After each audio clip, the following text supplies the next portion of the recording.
Today we're going to be talking a little bit about a game that came out in 2018 called Darklight Memento Mori.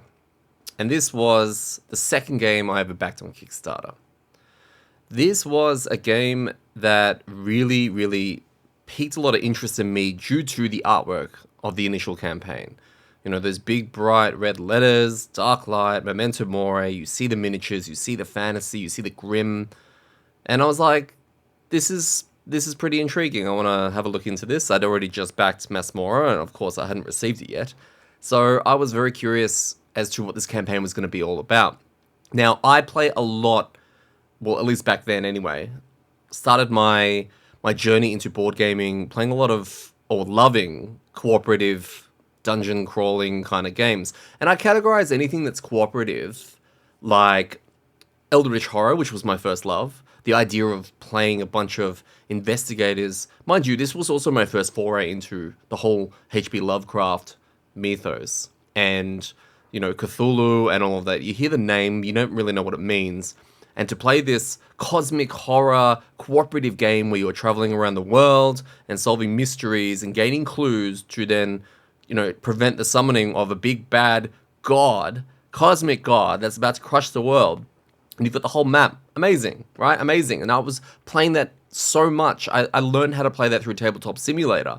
And then went out and bought it and played it with my friends. I was like, you have to play this. And oh my God, it plays to 8 people.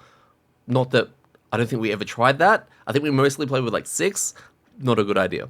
But anyway, that feeling of working together towards a common goal just took me back to some older role-playing games that are on the video games, computer games, Diablos, and all that kind of stuff. And it was just like, oh, this is so cool because we get to sit around a table and perform these abilities and do these separate things to work towards a common goal.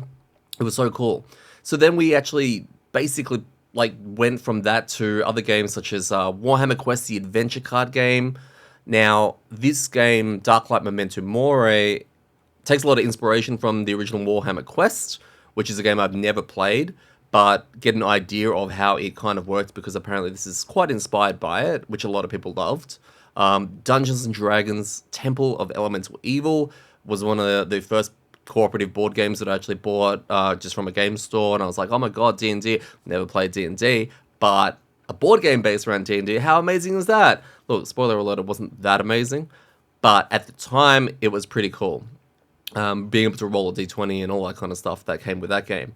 And of course, games like Zombicide Black Plague, which kind of paved the game for more of an action RPG style of quick dice rolling, cutting down hordes of zombies, etc. So this was the next logical step for me, was like, oh, I wonder how much further these games can go.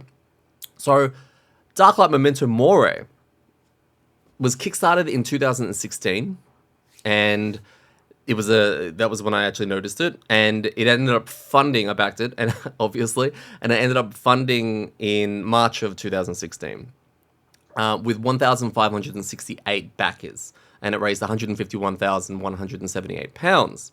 So very cool. The campaign originated in the UK, I believe.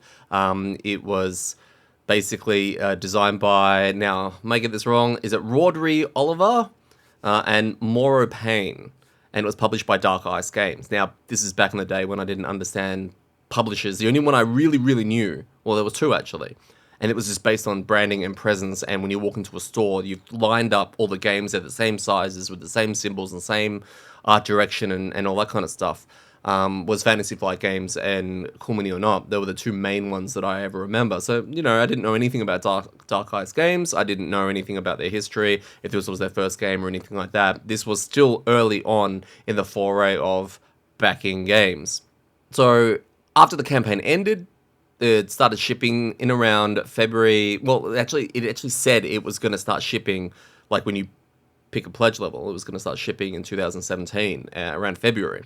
But that wasn't the case. It ended up arriving at my door around March 2018, which is when the game was officially, I guess, launched. And that's what it's noted as on Boardgame Geek.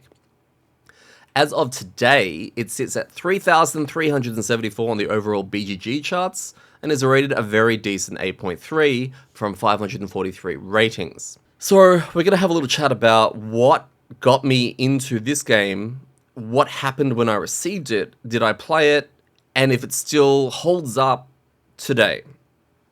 So when I first looked at this actual campaign, I was very, very excited by, number one, the artwork. I'm a very obviously big fan of, because of Frosthaven and our podcast around Frosthaven at the moment. I love anything that's very fantasy orientated with your wizards and your elves, I guess. Not that anyone really likes elves. And, you know, that whole magic and medieval and swords and all that kind of stuff, right?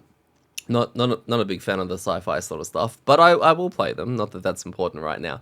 So I saw this particular campaign, and I was very, very intrigued. And they've got a really cool video here where it actually sort of goes through some of, you know, what the game's about, as most campaigns do. And I was actually quite surprised because back then, this kind of thing, I guess, was something I saw a little bit with some of the bigger publishers, like Equal Money or Knots, where they have full 3D rendered kind of animations of what the game was all about. And this did a pretty good job of explaining kind of the story and everything that was going to be involved in it. So essentially, it is a dungeon crawler. Some of the key features were things that very important in a campaign. They're things that obviously tell you exactly what you're getting yourself into. And we've got a cooperative play up to 1 to 4 players, perfect. Keynote here, 1 player. There are some games out there that they claim they're good for 1 person. Ultimately, you're really not playing as 1 person or 1 character. You're controlling multiple people. And this was one of my biggest flags with games like Zombicide, which I loved playing. I don't always have 5 friends ready to go for a 6-player game of Zombicide. So you kind of have to control multiple people. And there are times where you're playing with 4 people, but you have to use all 6 characters in order to make the game work because it doesn't scale otherwise. And then, you know, this guy over here is controlling an extra character, and I'm controlling an extra one. It's kind of like, oh, you know, it's not really a big deal, but at the same time, is it fair? I get 2 people, he gets 2 people. Oh, why don't we share this guy? It's just clunky, right? If you can release a game that has a scaling ability for 1 person or 2 people, where everyone controls 1 person each, fantastic. You know, that's something we actually look for. Now, this was a key feature in this. Randomly, whoa, what's that mean? No, I don't want to start a comment. Randomly generated dungeons with 36 unique quests. Randomly generated dungeons, to me, and when I look at a game, I'm like, how much replayability can I get out of this?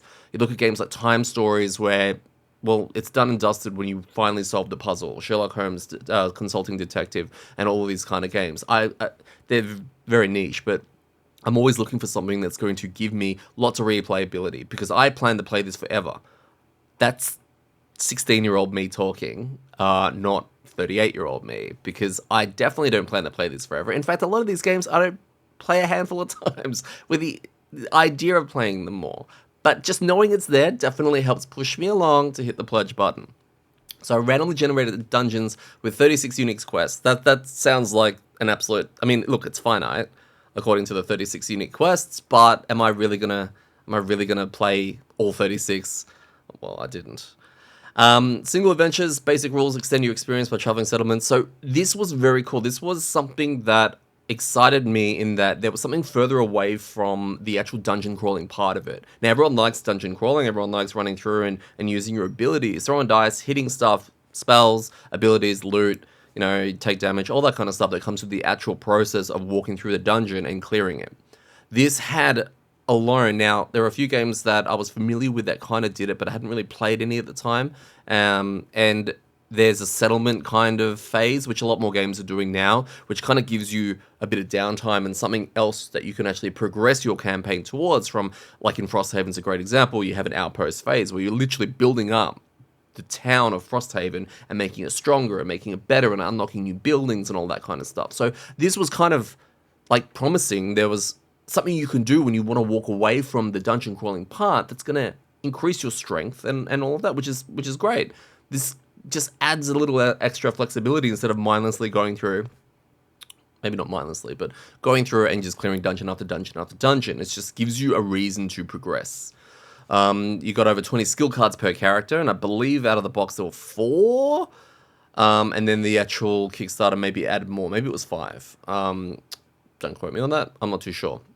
And then you got optional narrative found on events, items. You get to create and share incredible stories through the rich, mysterious lore of this dark gothic world. Okay, so from looking at this, one thing that was very, very exciting to me early on when it came to backing Kickstarters, and of course a lot of people would be able to agree with this, is the miniature component of collecting these games and buying them.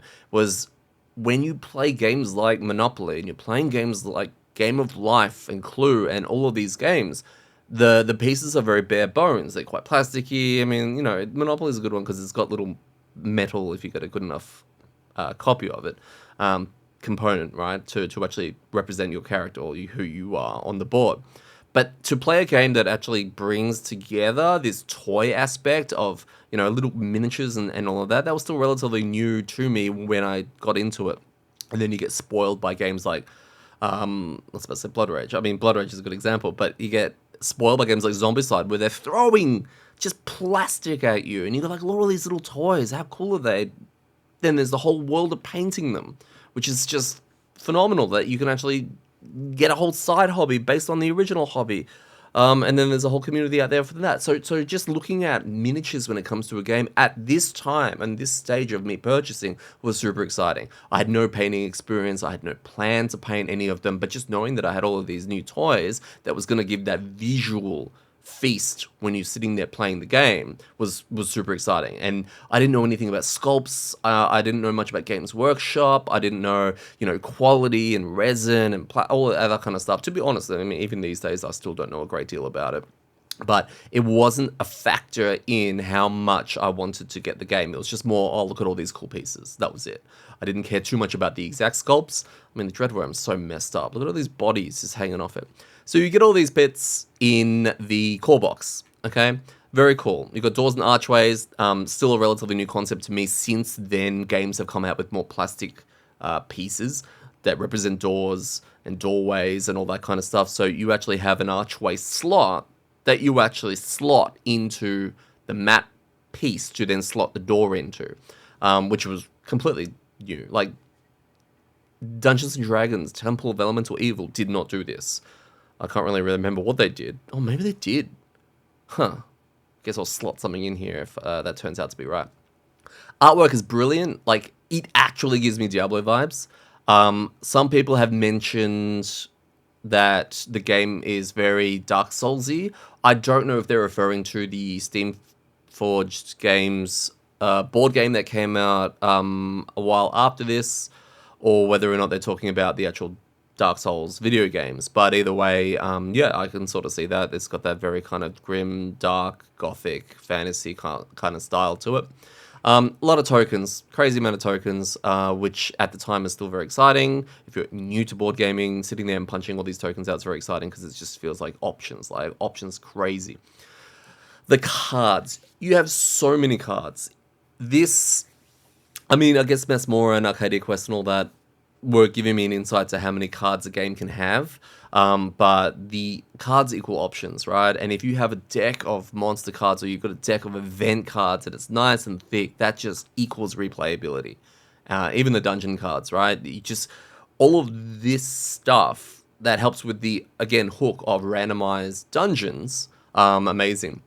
So as I'm looking through this, this is the settlement sheets, right? You got settlement sheet and settle locations. And this actually reminded me a little bit, I can't remember timing. I didn't back, obviously, because this is the beginning of my backing history. I didn't back Kingdom Death Monster, but I found out about it quite early on in my collecting, and I managed to get a copy of that. And it was really expensive, but that was my first foray into a settlement kind of phase that was away from the hunt, and away from killing, the quarry that you're trying to deal with. You go back and you actually build up a settlement, you actually craft stuff, and you actually make the town better and have relations to make more settlers. Very in-depth KDM when I went to that kind of stuff. But knowing that you had settlement location cards with walls of text and charts and everything like that was super cool. Settlement sheets, and then you got your actual dashboards, which I'm pretty sure they look different to this, but that's okay. This is still an early part of the campaign. So the campaign itself was very, very, very enticing to me, and I couldn't wait to receive this game because at the time, dungeon crawlers were my favorite genre. They're not anymore, but it was completely my favorite genre because I loved the idea of cooperatively running through a dungeon and killing enemies with friends and using all of our unique abilities that were unique to us. Oh my god, you can do that. That's so cool. Well done. And I'm going to do this and I'm going to fail. And a lot of failing. You got your standard add-ons, which I think I picked up from what I remember. And this was obviously earlier on where you can get a boss pack, which has bigger miniatures in it and adds to the replayability again because it gives you more options. And then you've got advanced rules and all that kind of stuff with the actual, game.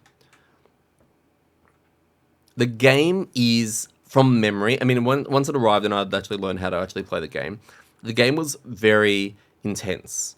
It was very much what I expected. It was a dungeon crawl, but with a lot of options. I was super excited to play it and actually played it with my partner, Calvin. And we remember the brutality of how tough it was. It ultimately was a bit of an RNG fest with a lot of what was going on. There were definitely tactical decisions to make, but a lot of it was very dice driven. I mean, you go and you see an event card. If you roll this, this outcome happens. If you pass a test, this happens. And I was very used to that already from Eldritch Horror. Eldritch Horror already has a lot of encounters, and you need to roll a 5 or a 6 to succeed. Unless you're blessed, then a 4, and those were the kind of odds you were testing constantly. So this kind of does that as well, but it also uses that in the combat system as well, plus modifiers, and then you've got all of your encounters as you go. And I love that. I'm a big fan of dice combat. I'm a big fan of dice just in general. I don't like deterministic combat. I think that when an outcome can be planned, I'm trying to think of a deterministic dungeon crawler. I think there's one on Kickstarter at the moment. I think it's a Valhalla one, which you should check out if that's interesting to you. It definitely doesn't interest me. But I definitely like the dice fest that this game kind of gives. I'm very big on chaos. I'm very big on not being certain on the results and those highs and lows that come with the gamble of rolling dice to see whether or not the last 2 hours were a waste of time or not. It just adds to the rush. It adds to the feel. We played the game and it was very enjoyable. It was very hard. I'm pretty sure, I can't remember how we did it. This was years ago. We played it like one quest or something, and it probably led to another one after that.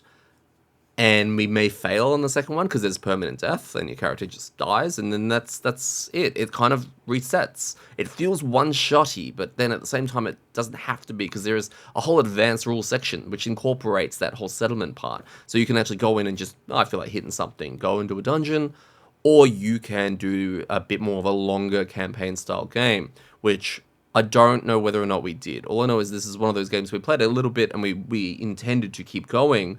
But unfortunately for Calvin, I am very much like, oh, babe, look what we got now. Let's try this one. Oh my god, this game came out. Let's try this.